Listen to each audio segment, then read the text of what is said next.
जय श्री राम, जय श्री राधे। आप सभी का बहुत बहुत स्वागत है आपके अपने YouTube चैनल आचार्य सचिनंदन पर।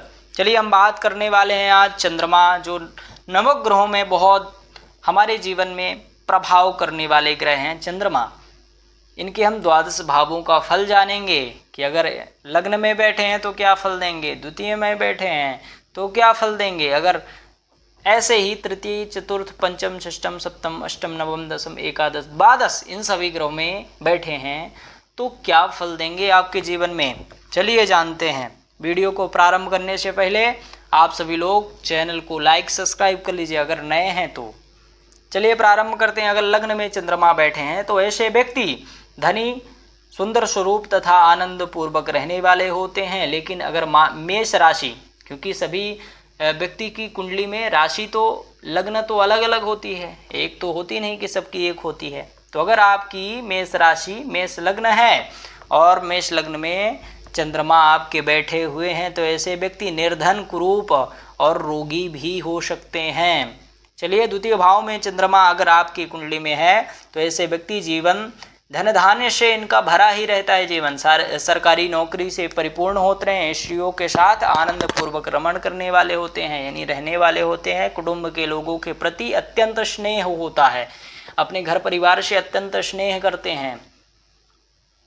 चलिए बात करते हैं तृतीय भाव के चंद्रमा। अगर आपकी जन्म कुंडली के तृतीय भाव में चंद्रमा बैठे हैं तो ऐसे व्यक्ति निज बाहुबल से, यानी अपने स्वकर्म से, अपने ही कर्म से, अपनी ही मेहनत से सब कुछ प्राप्त करना चाहते हैं, दूसरे का सहारा नहीं लेना चाहते। स्त्रियों से लुभाने पर भी ये उनके पास नहीं जाते। समझिए कि ऐसे व्यक्ति धर्म पताका के द्वारा ही उनका यश सर्वत्र फैलता रहता है। धर्म के विषय में इनको खूब जानकारी भी होती है और धर्म का कार्य भी करना इनको बहुत ज़्यादा पसंद होता है। अगर आपकी जन्म कुंडली के चतुर्थ भाव में चंद्रमा बैठे हैं तो ऐसे व्यक्ति भाई बंधुओं के द्वारा, परिवारजनों के द्वारा थोड़ा सपोर्ट से सरकारी नौकरी प्राप्त करता है। प्रारंभिक व्यय में इसे स्वल्प लाभ होता है। प्रारंभिक व्यय का मतलब होता है, अगर यह व्यक्ति जिसके चतुर्थ भाव में चंद्रमा बैठा है, अगर आपके बैठे हैं तो कमेंट करके जरूर बताइए। अगर आपके चतुर्थ भाव में चंद्रमा बैठे हैं तो ऐसे व्यक्ति जब कोई बिजनेस आदि करते हैं तो उसमें प्रथम जो पहला या दूसरा वर्ष होता है इसमें थोड़ा ही लाभ होता है, लेकिन उसके बाद का जीवन बहुत बहुत आनंद से बीतता है ना। चलिए अब जानते हैं कि अगर आपके पंचम भाव में चंद्रमा बैठे हैं तो क्या फल होंगे।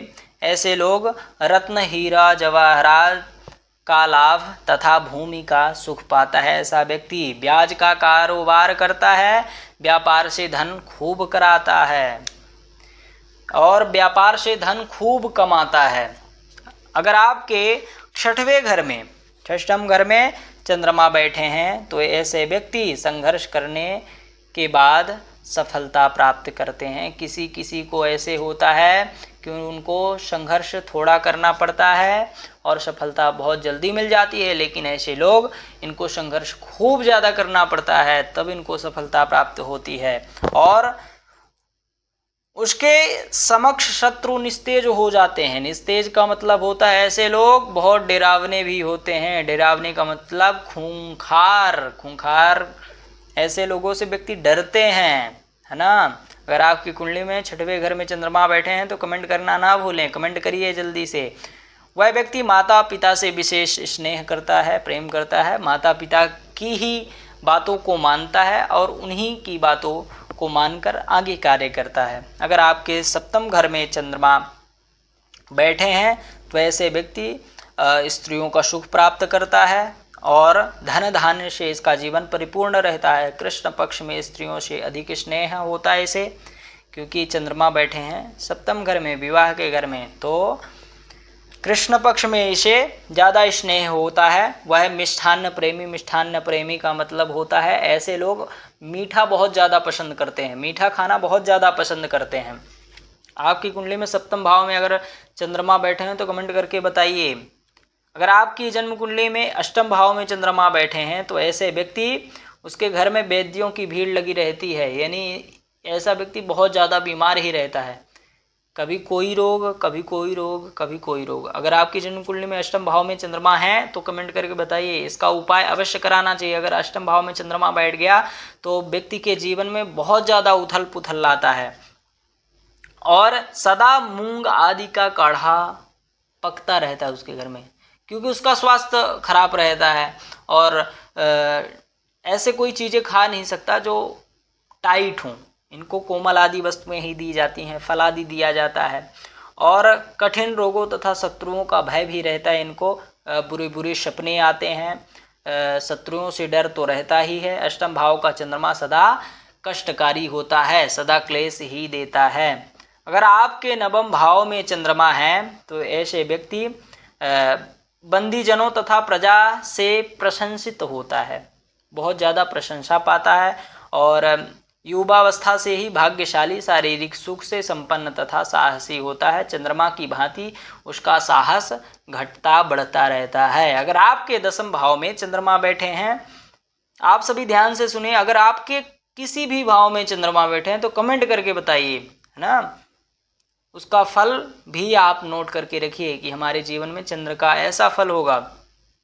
अगर आपके दसम भाव में चंद्रमा बैठे हैं तो ऐसे व्यक्ति राजकीय शासकों के द्वारा सौख्य यानी सुख प्राप्त करते हैं। नई नई स्त्रियों से बल्लभता रहती है। संतान सुख अल्प होता है, यानी संतान में परेशानी होती है ऐसे लोगों को, है ना। और कोई इनके जीवन में समस्या नहीं होती, केवल संतान की ही समस्या होती है। अगर आपके एकादश भाव में चंद्रमा बैठे हैं तो ऐसे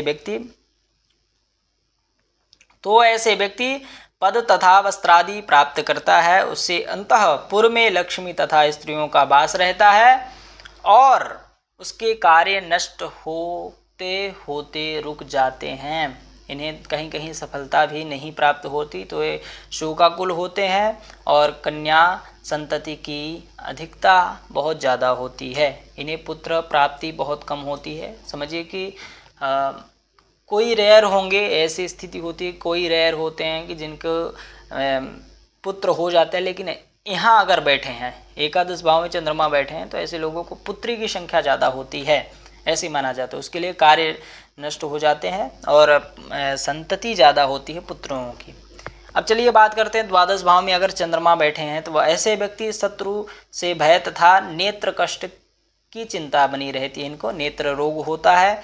विवाहादि मांगलिक कार्यों में उसका धन व्यय होता ही रहता है। चाचा तथा उसके पुत्रादि को एवं मातृकुल के लोगों से आंतरिक क्लेश रहता है। आंतरिक क्लेश का मतलब अंदर से व्यक्ति बहुत ज़्यादा घर परिवार रिश्तेदार से परेशान रहता है, स्त्री सुख से पूर्ण नहीं हो पाता। ऐसे लोगों को बहुत कठिनाइयाँ झेलनी पड़ती हैं।